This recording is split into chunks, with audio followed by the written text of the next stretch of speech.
and having a forum and discussion. And so what I'm going to do is go ahead and get us started here.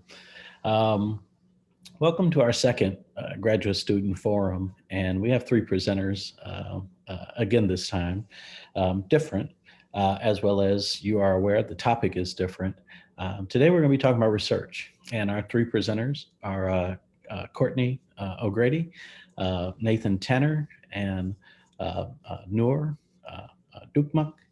And they're going to share this hour in conversation with us. Uh, Associate Dean Gabrielle Allen, Associate Dean of Research, Gabrielle Allen, and I, Associate Dean of Graduate Programs. And what we're hoping is to have, again, a robust conversation. We're going to go through a few questions. We've prepared those questions for our panelists. They've seen them, and we'll ask them where appropriate and when appropriate to respond. But we definitely want to save just a little bit of time for Q&A at the end. And what we're hoping is that this is going to be a continual renewal conversation. We had generated some ideas this morning, the Graduate Student Forum Group, those who have volunteered to participate, and it's still open to others who would like to participate. And from there, ideally, we'll have a number of these in the spring semester as well, based on the interests and conversation, guidance, and leadership of the graduate students in the College of Education. As you're aware, our Graduate Student Forum is concentrating on the call of action by the Chancellor of the University to address systemic racism and hopefully begin to develop solutions and remedy for effective social change. And this conversation is I think will be highlighted by the kinds of research that our colleagues are doing and them sharing with you not only what they're doing, but how and why they're doing it. And so with that, Gabrielle, are you ready to begin? Is there anything you want to add before we jump right into the questions? I'm ready. Just it's great to see so many people taking part in this. So looking forward to the next hour. Yeah, this is fantastic. I think we're already at 44 participants, and I think next time we'll have to charge, and just, see if we can still, that'd be $44 we could raise for the College of Education, But why don't we go ahead and jump right in it? I'm going to ask the panelists maybe to introduce themselves and tell us a little bit about the research you're doing in the process of introducing yourself. Maybe I can get Courtney in the order of Courtney, Nathan, and Noor. Sure. So I'm so excited to be here. So I am Courtney Ogrady. I am a third-year PhD student in special education, and my background is in early childhood. So I worked as a preschool teacher for 10 years before coming back for my PhD.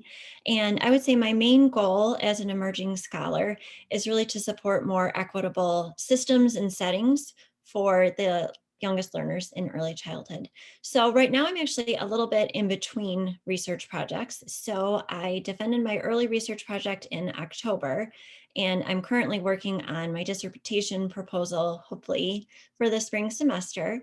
So for my early research project, I did an exploratory qualitative study asking early educators about their experiences with suspension and expulsion, which is a major social justice concern in the field. So for a little bit of context with that, most people are shocked to hear that, yes, preschoolers are suspended and expelled, actually at a rate that is up to 3.5 times higher than students in K through 12.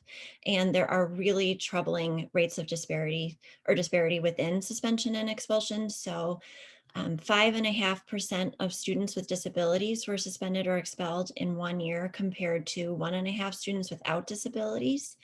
And from the Office of Civil Rights, we know that Black boys make up about 19% of preschool enrollment, but 45% of male students who are suspended. And Black girls make up about 20% of preschool public enrollment, but 54% of female students who are suspended and expelled. And the consequences for both children and families as a result of suspension and expulsion are just very, very concerning. So in Illinois, we actually have now a law in place that prevents preschool expulsion, but it only applies to programs that receive public funding. So that leaves children in other settings like childcare highly vulnerable. Kids don't suddenly need education spaces or early care when they hit kindergarten. They need somewhere to be in birth to 5. And so they are often in privately funded childcares and still highly vulnerable to being suspended or expelled.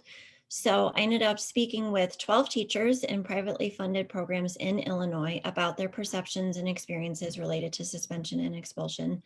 And in just 2 years, those 12 teachers suspended 42 children. And then of those 42, 8 were later expelled. And the majority of those students were disproportionately Black boys and boys in general.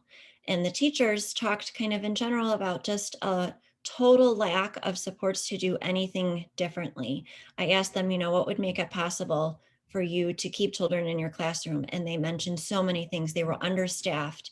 They were overworked with huge class sizes. There was ambiguity with discipline policies. There was a lack of guidance from administration.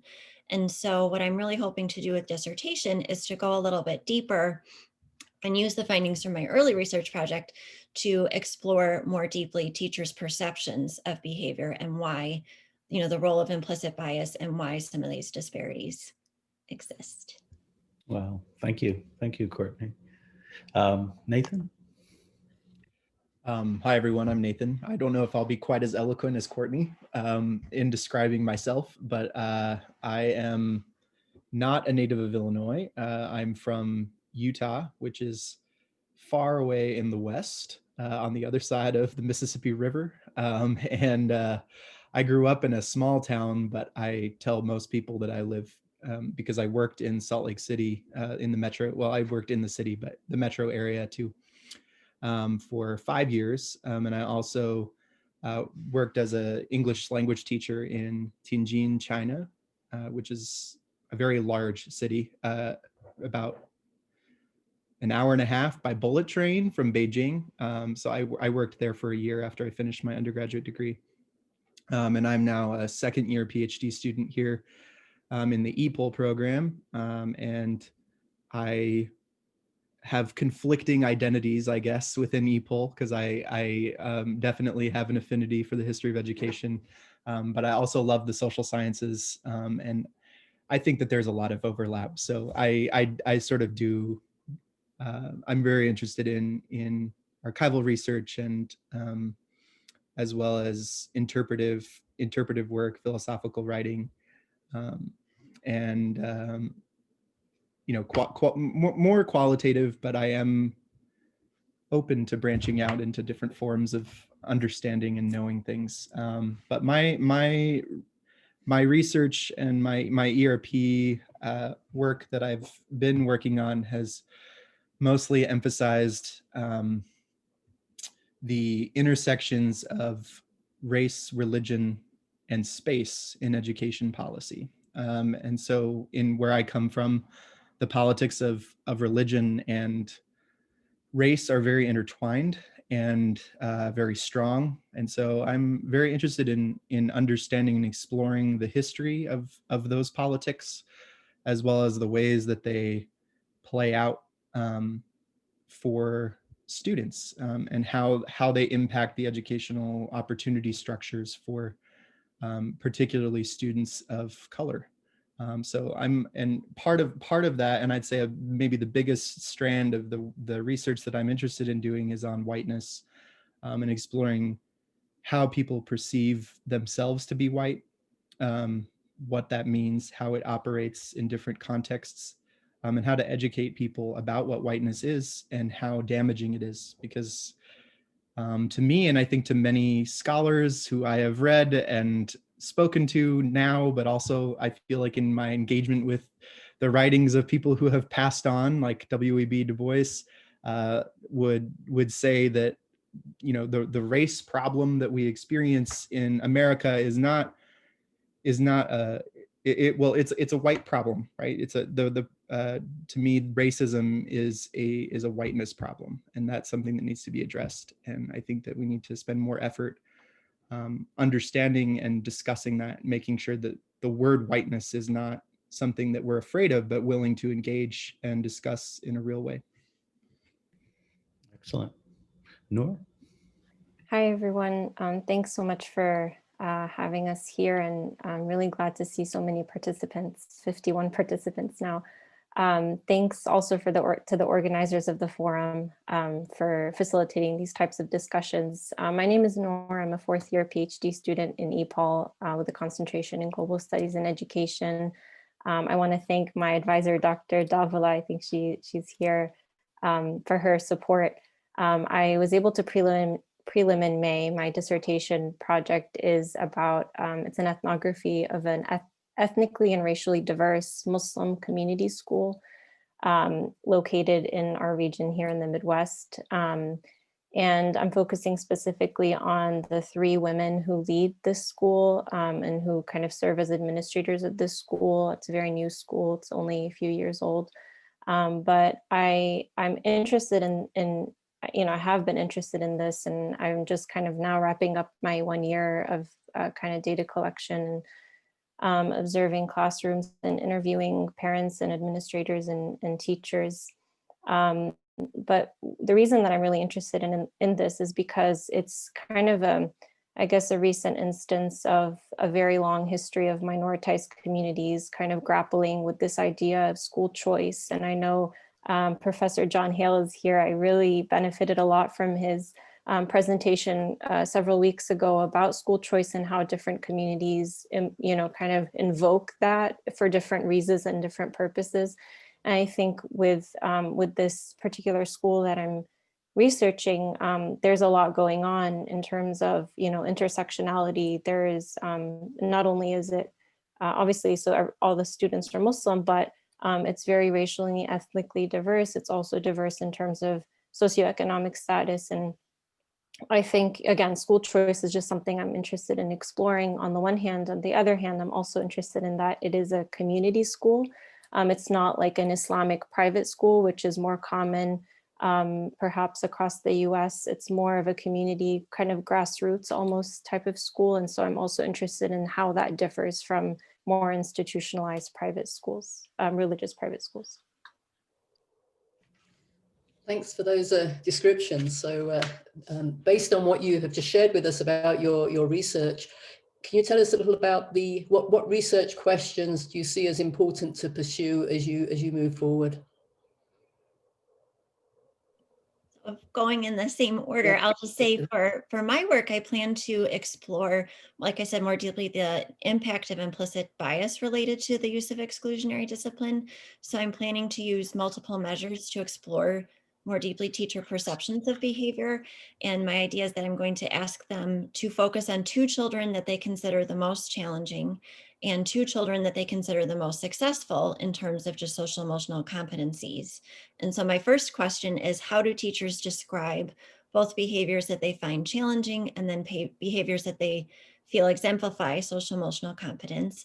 And then to get at that implicit bias piece, my second question is, how do descriptions of behavior associated with particular children vary based on child demographics? So age, gender, race, and disability status. And that last piece I feel is especially understudied and, where my heart goes as a special ed student and emerging scholar, but to get at that too.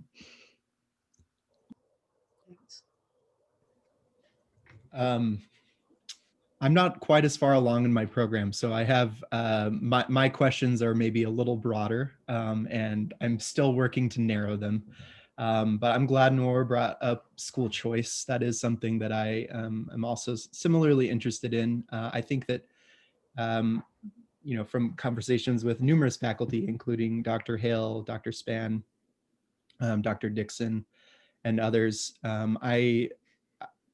I think that there is a strong connection between a lot of religious communities and school choice, but I think that the ways that that gets used and can often be weaponized against communities of color, especially historically, is something that I'm interested in looking at more, especially since in the context that I'm coming from in Utah, in 2007, the state legislature tried to pass a school vouchers law that would really just open up school choice for the entire state. And it was shut down by voter referendum, but the new governor that was just recently elected in November is promising to kind of restart that conversation. And so I'm really interested in exploring more the history of that, but the ways that not just choice as a in itself, but also the ways that space is constructed. So the ways that that people or groups construct spaces for themselves, and the point of that, and how they believe that they can possess certain spaces and exclude others from them. And so that's something that is very interesting to me, and I think that it's very relevant politically right now, and probably will be going forward too, especially in light of the ways that our political culture has sort of really experienced a lot of upheaval in the last few years. So Yeah. I guess I would kind of approach this question a little bit more broadly, in the sense that I know when I first started my research, the type of questions I was asking were like, what are, for example, the administrators of the school that I'm studying, what are their goals and aims and motivations? How do they see, like, what does it mean to be and belong in the United States as a Muslim, and how does that relate to education? So my research questions were very much focused on them, but then I also kind of, as I did interviews and have progressed in my research, I've realized the importance to also, in addition to talking about research participants' agency, also including the structures that they're part of and the larger processes and institutions and structures that affect their choices. And so,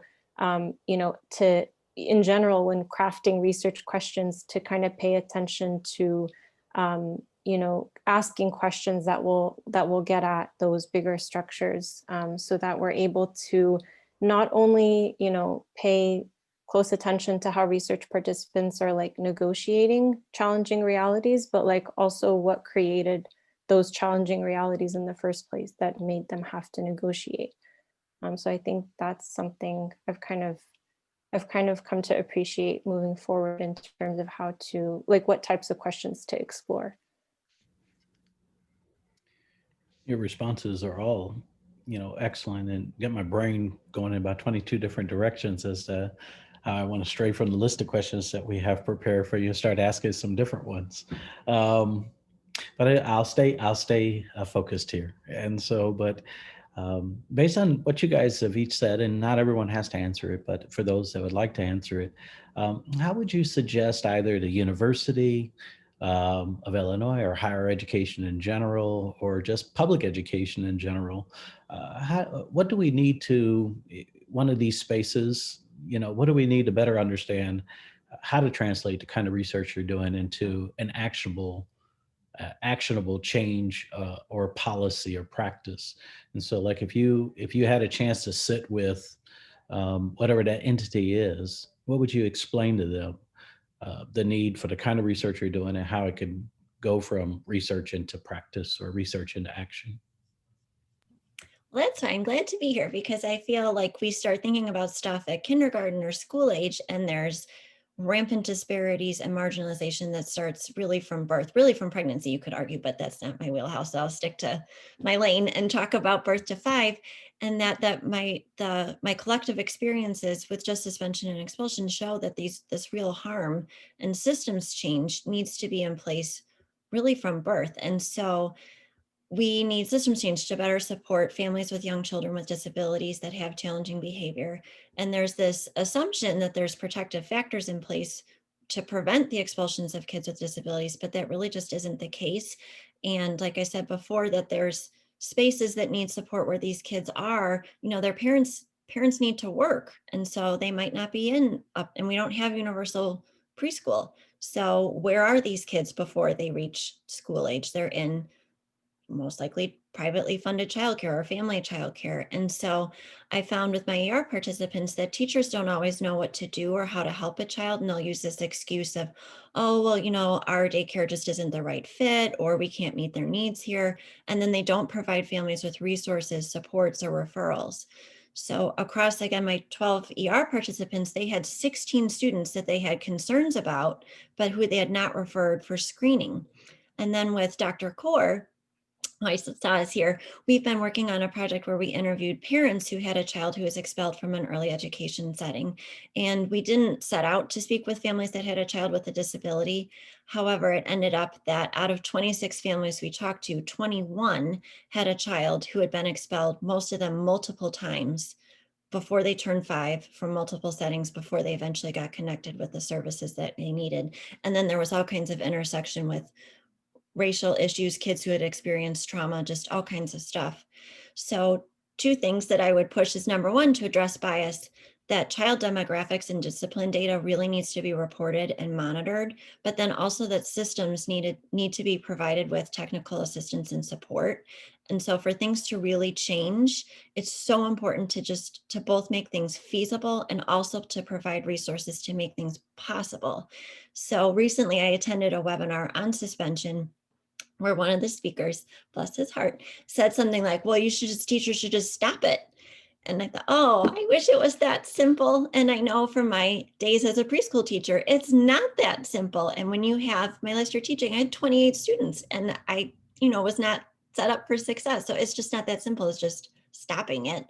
And then as far as at a university level, I think we really need to be so conscious of how equity is embedded in teacher education and how we are preparing teachers to be actively anti-racist and anti-ableist, and really equipping them with the resources, supports, skills, mentorship, what they need to be the agents of change.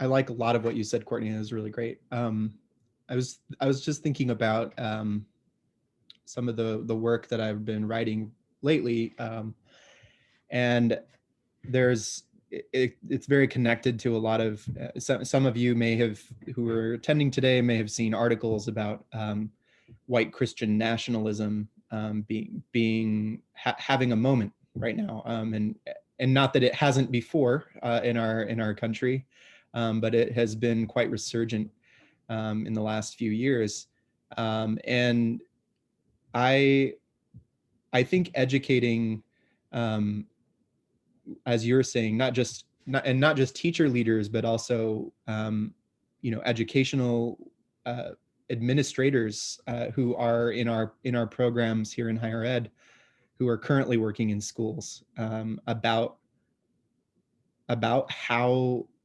the histories of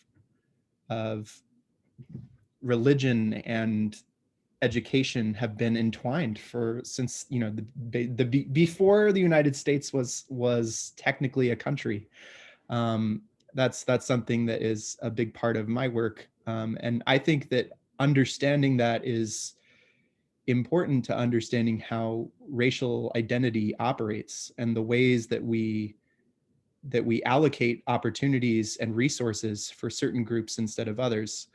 I'm also, I was just thinking about some practical, things that we can maybe encourage our students in our programs to do. And one thing that I've been thinking a lot about, and that is definitely prevalent in the literature, is having assignments where students are encouraged or assigned to, so I guess forced to write racial autobiographies.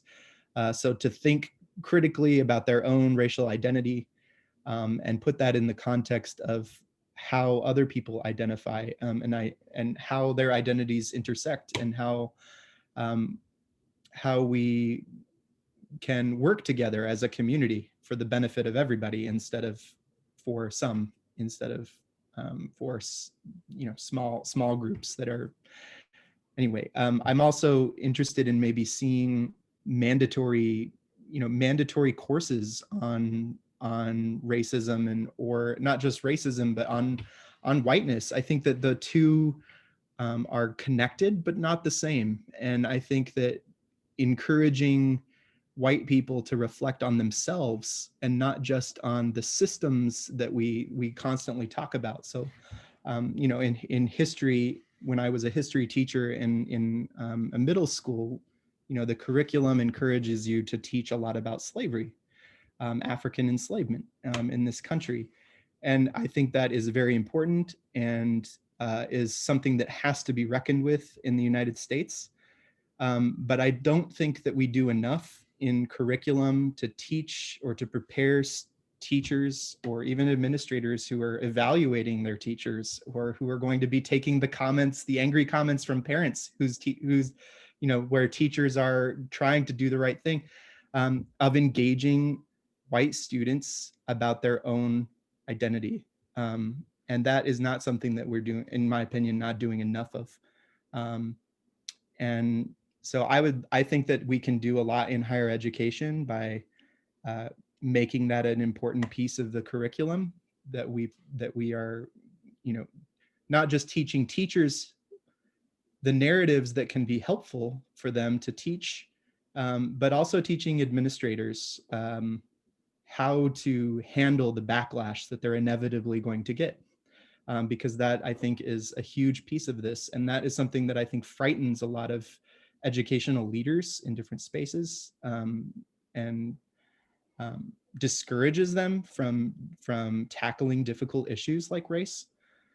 And so I think courses on that would be very valuable, but also, you know, if assignments are even very helpful. So those kinds of things would be great.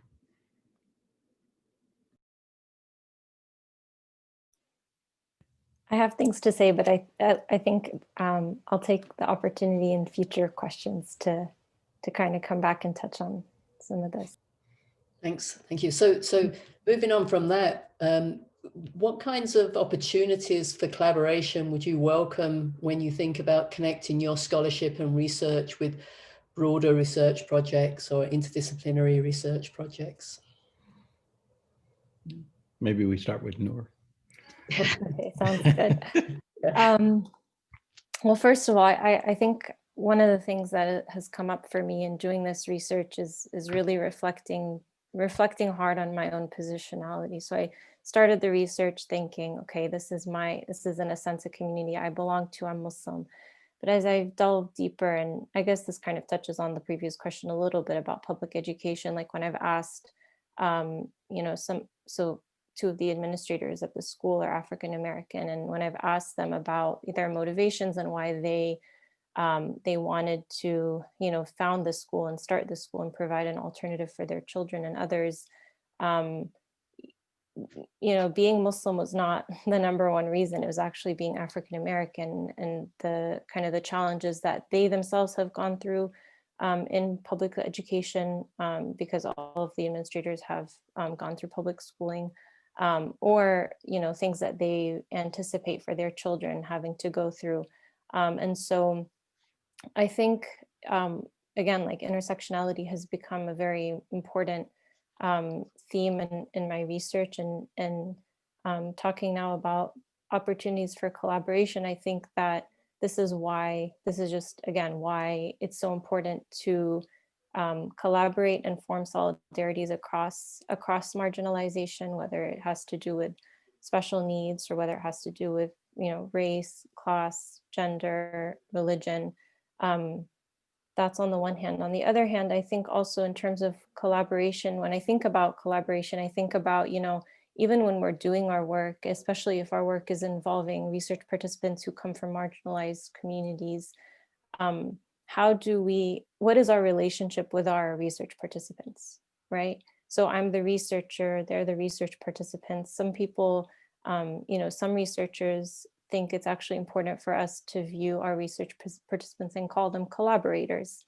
So do we see, you know, these communities that we're researching, quote unquote, as collaborators? Are my research questions aligned with, you know, questions they're interested in, you know, they think are worth exploring? And, you know, is this a dialogue? Is this a real dialogue? Because I think, you know, the most valuable research is the type of research that can help kind of bring to the fore narratives that are not necessarily already there in textbooks or in mainstream media. It's can we really listen and learn to listen, and design our research as well in ways that are conducive to research participants' voices really coming through, as opposed to foregrounding our priorities or, academia's priorities in a sense. So I think that's how I would kind of think about collaboration. I really like what you said about partnerships. I think that's a huge thing. For me, I may end up doing some interviews eventually, but a lot of what I'm doing is a lot of reading, right? A lot of books, a lot of documents, and discourse analysis. So I think information or data transparency is very helpful for me. So being able to have institutional partnerships that can share information easily is something I highly value, and one of the reasons among many that I chose to come to the University of Illinois. We have an incredible library system, and I mean it's really, really incredible, and I've benefited greatly from it already. And so I think that, yeah. I also think community partnerships are really valuable too. So something that we've done in some of my courses is even in the PhD program, right, is going out into the before the COVID times, going out to schools in Champaign-Urbana and engaging educators on the issues that they are dealing with, and talking with them and thinking about things with them and learning from them. So I think that's been valuable for me. And I am also still very connected to the people that I worked with as well as taught in my home in Utah. And so I strive to continue maintaining those relationships so that I continue to listen to the things that they're interested in and that they need. Because I recognize that being in a university, being here at the University of Illinois, is a huge privilege. And I don't take that for granted. And I feel like I have a debt, sort of to pay back to the community that I've come from. And so, just maintaining positive relationships and partnerships with all sorts of different organizations and groups. So perhaps Courtney, before you answer, I can just tweak the question a little. So Nathan and Noor have talked about the importance of community collaboration. I'm wondering if you see any other disciplines that you might collaborate with on the campus, either faculty or students in other departments, that would also be beneficial to your topic. I mean, for me specifically, absolutely, because I recognize with positionality that I have a very myopic view of things, and I look at things from a parent perspective and from a practitioner perspective, but I really only know that early childhood space, and there's so many other. Social work would be great to collaborate with. Ed Psych would be great to collaborate with. And then I think just in general, with being in the Department of Special Education, really ascribing to that idea of nothing about us without us, and how active we are with our participants, and thinking one of my personal pet peeves is this idea of like, oh, a voice for the voiceless. No, people with disabilities have voices. It's just, how do they have a platform to elevate their voices, and how can we partner with people so that they have an equal place at the table, and that their voices are, the voices that they have are heard and elevated. And that can come from anywhere. I mean, there's, yeah. Thank you. I'm gonna modify the next question just slightly, because I believe you guys answered it so effectively well. I don't want to repeat it. So I'm gonna throw a curveball into the questions here for you guys, but I hope I know you guys are gonna swing for the fences anyway with it. Help me understand, how would you go about explaining your research to people who don't believe your research should be conducted? So you think about the challenges of addressing systemic racism, there's always an opposite side or a polarized side that says we don't really need to be doing this stuff anyway, or why would we go about funding it, research for these various topics when we have other matters to attend to? So, what would you say to someone, or not so much how do you validate or prove that your research is important, but what do you say to someone who says, I doubt whether your research is as important as other areas of research?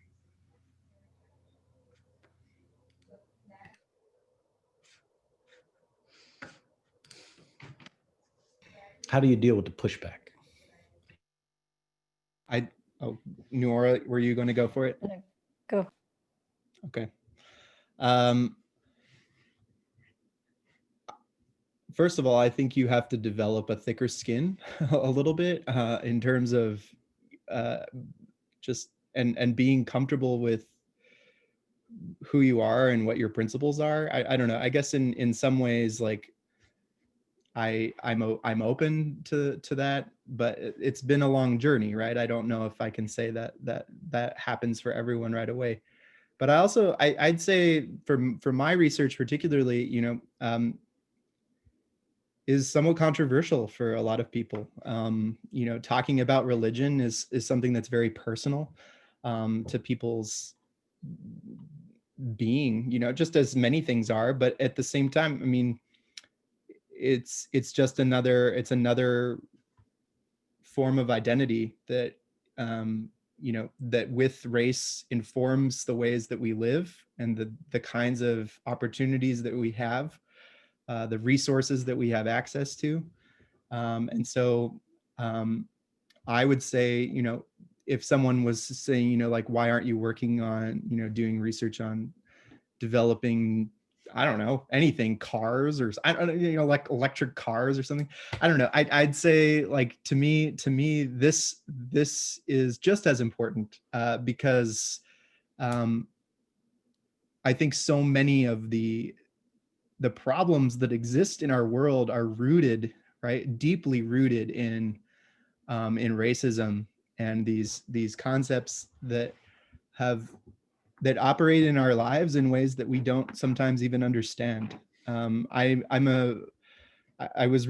just reminded of David Rudiger's work, who used to be a professor here at the University of Illinois, and he talks about whiteness, and he talks about his, like, coming to his own recognition of what it means to be white, and how it was twofold, right? And one is through your personal experiences. So there's these things that happen to you as you grow up that you don't really think about until you get older, and then you can start to reflect and make sense of that. But you need critical inquiry into these issues, and once you start to critically think about and really think about the ways that language and that we talk about things, that we create public policy, and then look at the impacts of those policies on various groups and communities, you can see how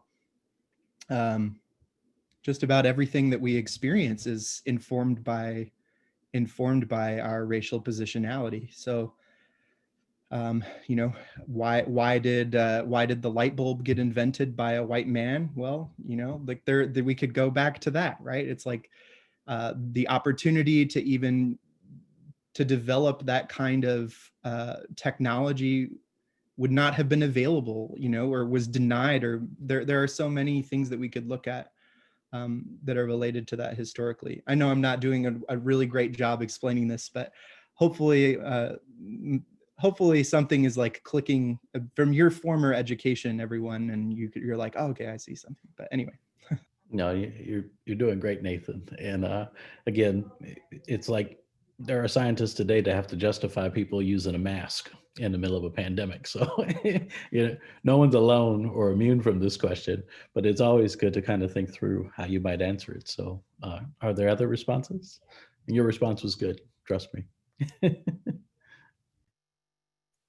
I think I would start by saying, just narrating a story of someone who I recently met, who was telling me, so she used to live in California, She was telling me that she knew about an Islamic school there in California that was situated in an area that had the largest population of Vietnamese people outside of Vietnam.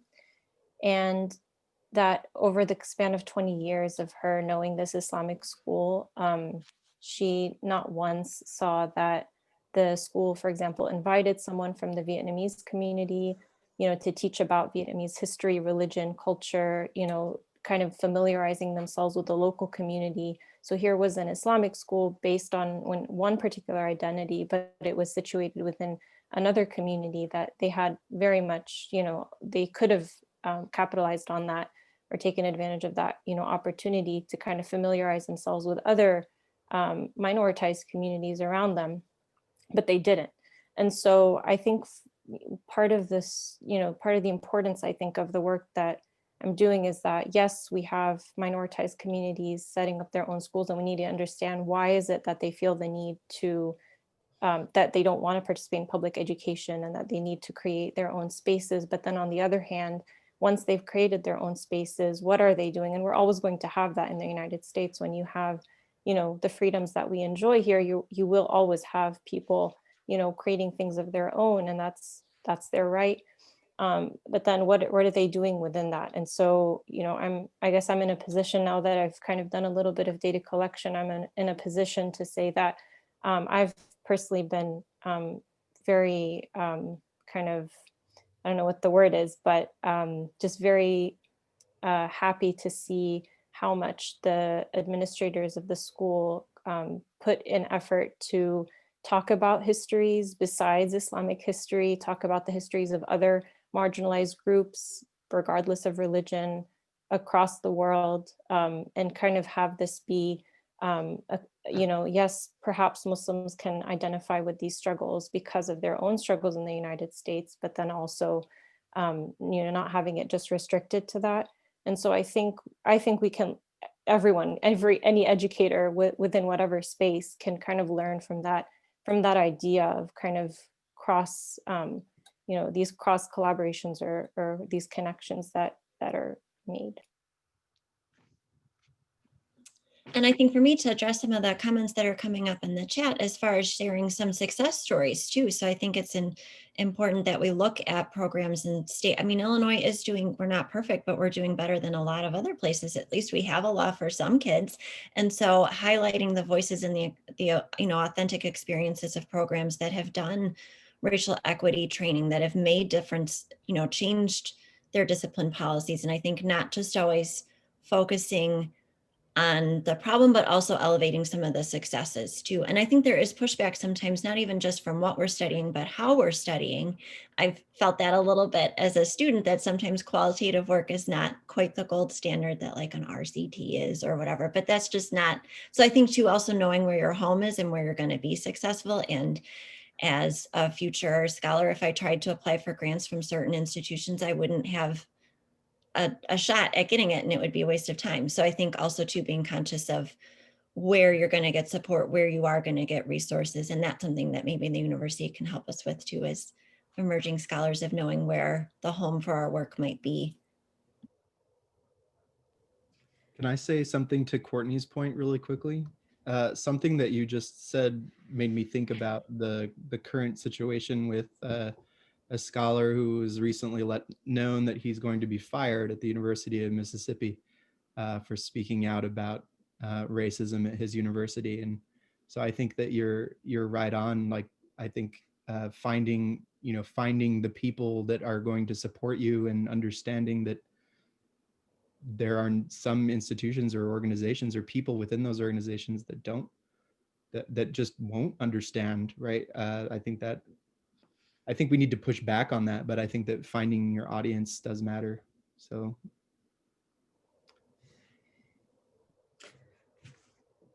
Thanks for those answers. So thinking now about the Chancellor's call to action, what do you think this university might do to take good advantage of your work and incorporate your different perspectives into building sound approaches to address social injustice and systemic racism? Anyone want to go first?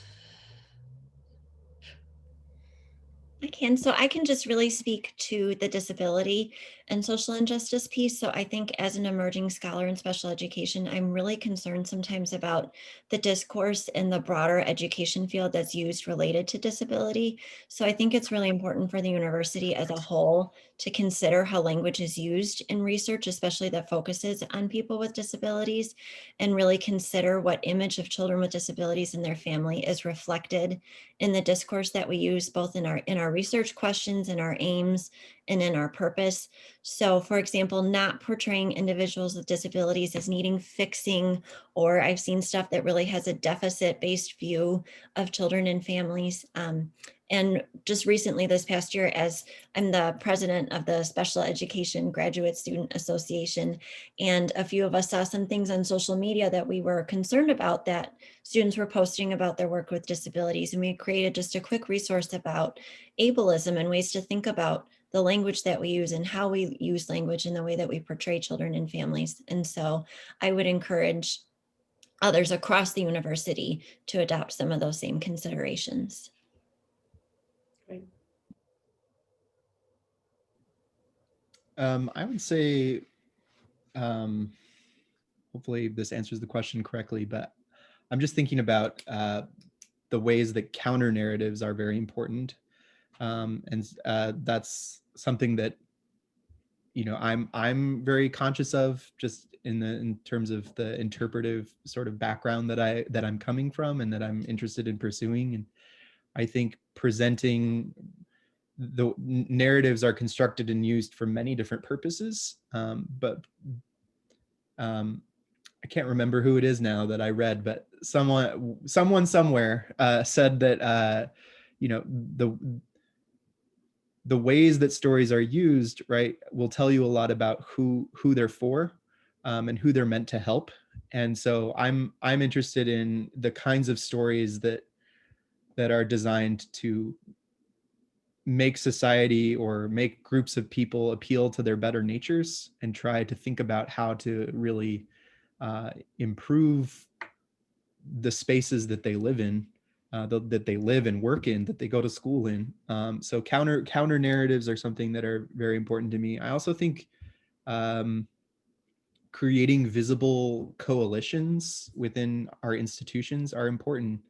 So, you know, as graduate students, I think a lot of us, you know, we have the opportunity here to join unions, but also to be on committees together and to work together, to share our ideas, to communicate about the things that we're concerned about and that we'd like to see change, right? And I think that is also very valuable. I think there is always going to be power in numbers when it comes to pushing back against systemic racism. So the more people that we can get on this side of the color line, I guess Du Bois might say, would be a great thing.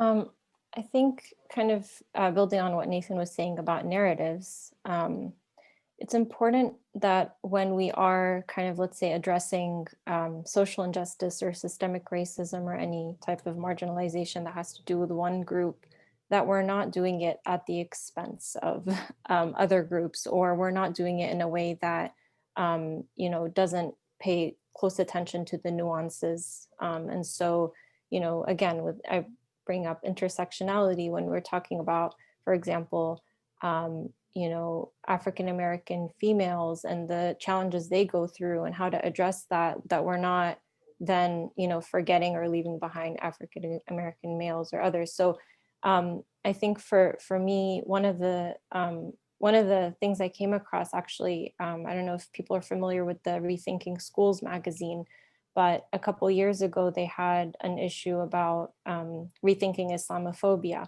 and how teachers teach about Islamophobia.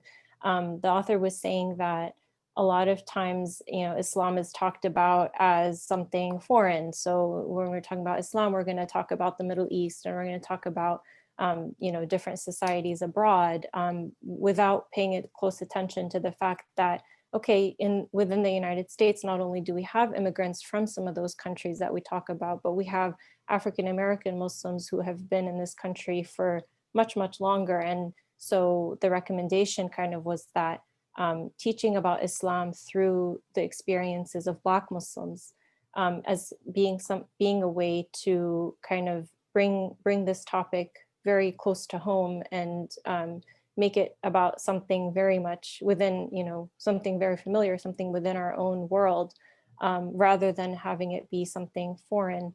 And so I think just kind of with the broader implication of when addressing social injustice, kind of, like I said before, doing it with an intersectional lens, doing it with a lens that is very careful to, yes, we're going to introduce one narrative, and that narrative may be counter to the popular narrative, and we think we're making progress, but then can we be a little bit more nuanced? Can we dig even deeper and see what other marginalizations may we be participating in at the same time? So I think that would be my answer to that question. All right. Wow. You guys are just beyond fantastic. And I'm glad I earned my doctorate when I did. I don't know if I would get a job if I was competing against you guys. So kudos for all your hard work in this regard. We have about a little less than 10 minutes left. And why don't we go ahead and open it up to our audience for questions that they would have for the group. And we'll go from there. Are there questions from the audience? And Dr. Allen and I will try to monitor either the chat or the microphone so we can get everyone in.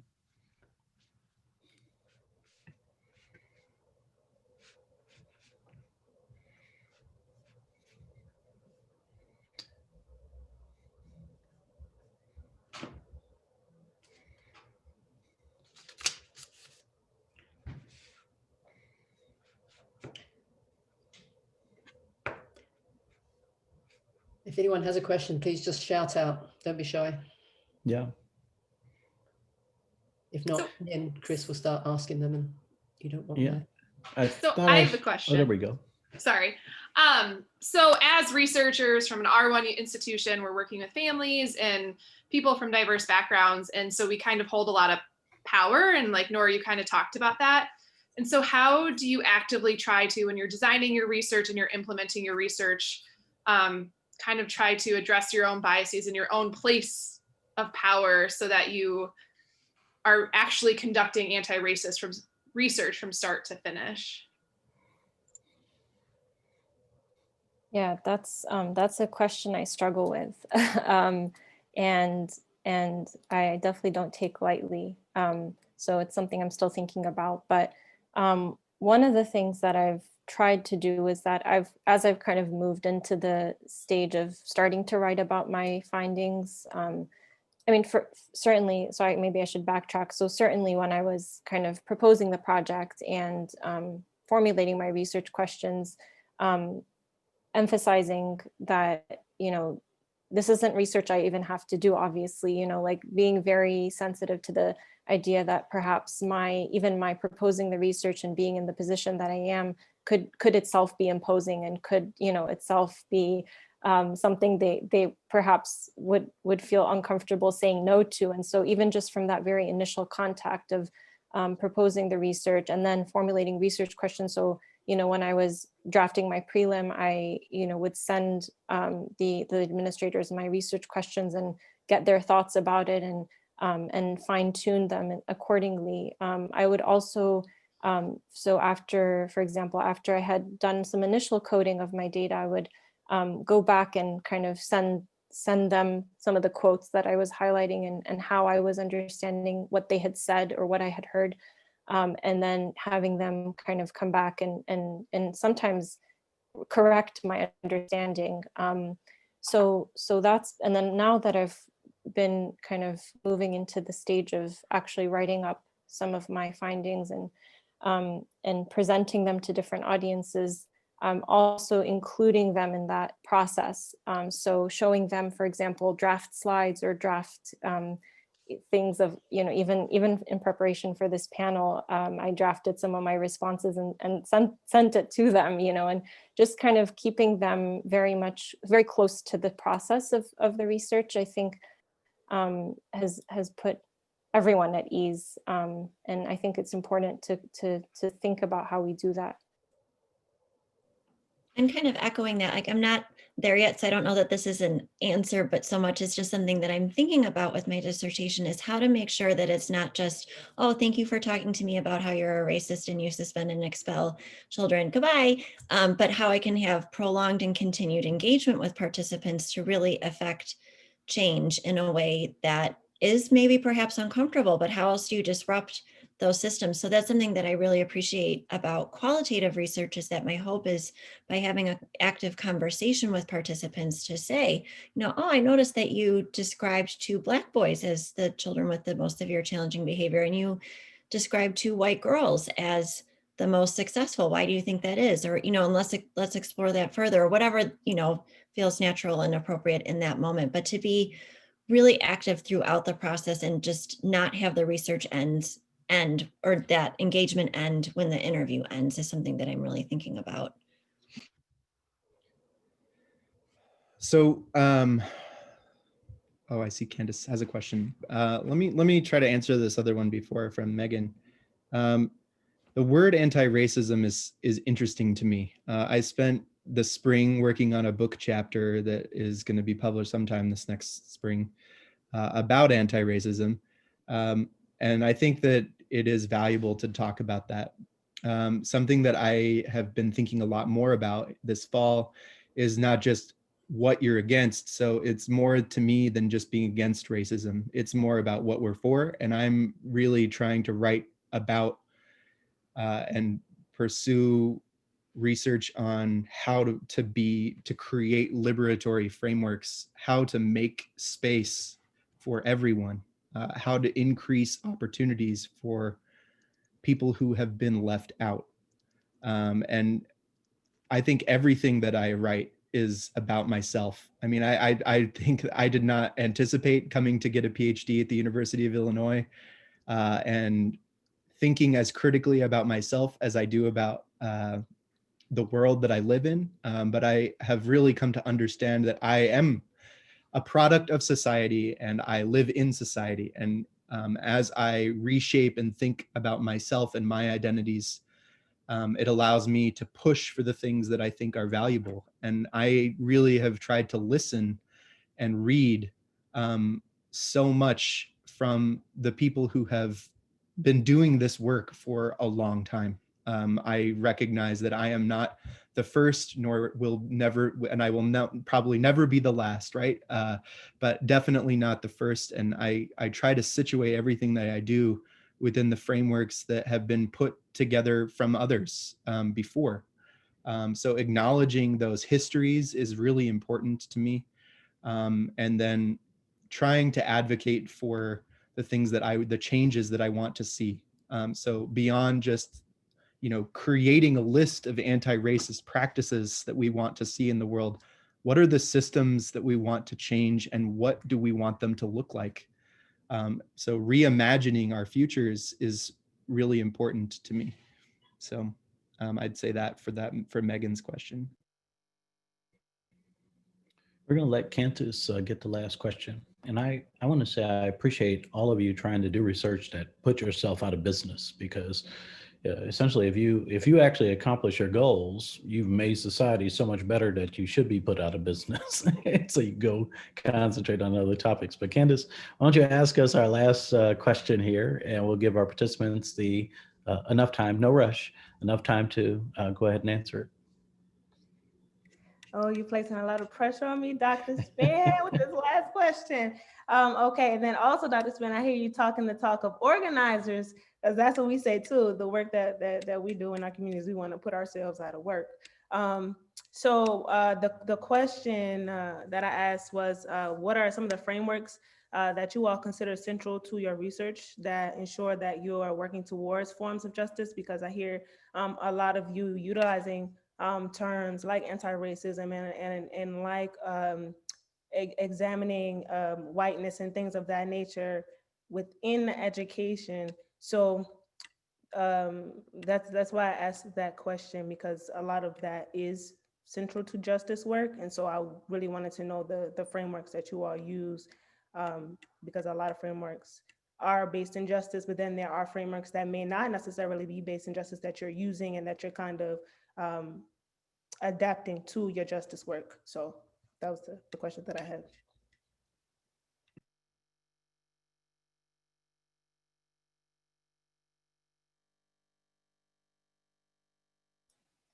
I just put in the chat a link to the book that, to one of the books that I've found central to even just, perhaps this is not exactly answering your question, but just talking about, it's called Decolonizing Interpretive Research, talking about how research has historically been, especially anthropology, and other social sciences have you know, they kind of started in the colonial era, and the purposes was to know the subject, to further dominate the subject. And how are we critically reflecting on that history and our part in our, you know, our position within it? How are we drawing on you know, a historically oppressive discipline to do work that is exactly, we hope, exactly the opposite. So I think that's been kind of a framework of decolonizing methodologies that I've come to appreciate.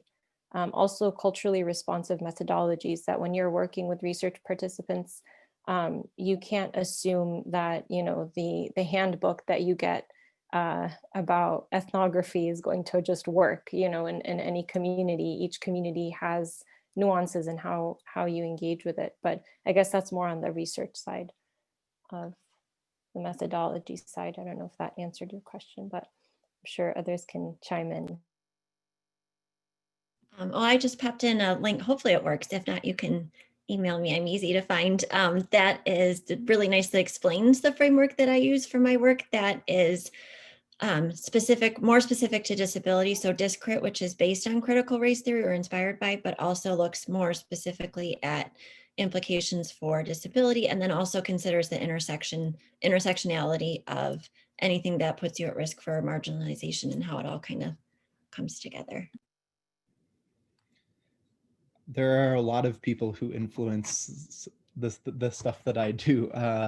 I'd say W.E.B. Du Bois is probably up there towards the very top.